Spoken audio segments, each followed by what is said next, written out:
ఇప్పుడు మా SOT teams local police కోఆర్డినేషన్తో ఎఫెక్టివ్ ఆపరేషన్ ఇన్ఫర్మేషన్ నెట్వర్క్లో ఒక ఇంటర్స్టేట్ గ్యాంగ్ని అరెస్ట్ చేయడం జరిగింది. వీళ్ళు ఒడిషా నుంచి గాంజా తీసుకొని ఇది మహారాష్ట్రకి తీసుకెళ్తున్నారు.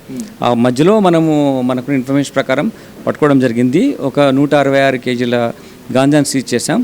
ఇంతకుముందు ఇతని దగ్గర ఉన్నటువంటి వికాస్ అనే నేరస్తు దగ్గర మనము 900 కేజీల గాంజా సీజ్ చేసాం. అందులో ఎన్బిడబ్ల్యూ కూడా పెండింగ్ ఉంది. ఇతను అరెస్ట్ చేయడంతో ఆ ఎన్బిడబ్ల్యూ కూడా మనము ఎక్స్క్యూట్ చేయడం జరిగింది. మళ్ళీ ఈ యాక్టివిటీని కంటైన్ చేసే విధంగా మనము చర్యలు చేపడుతున్నాం.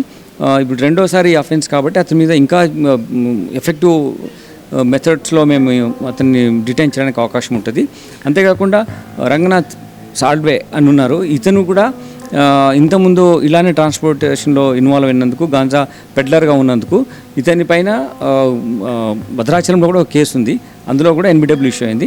సో 2 ఎన్బిడబ్ల్యూ ఇష్యూ చేయడంతో ఎన్బిడబ్ల్యూని ఎక్స్క్యూట్ చేయడంతో పాటు ఈ నేరస్తులు పట్టుకోవడం మూలంగా ఇంటర్స్టేట్ గ్యాంగ్ ఒకదాన్ని అరెస్ట్ చేయడము, వాళ్ళు చేసిన ట్రాన్స్పోర్ట్ చేసిన గాంజాను కూడా సీజ్ చేయడం. ఇది మన రాష్ట్రంలో అమ్మడానికి కానీ మన రాష్ట్రంలో సర్క్యులేట్ చేయడానికి రాదు వచ్చింది.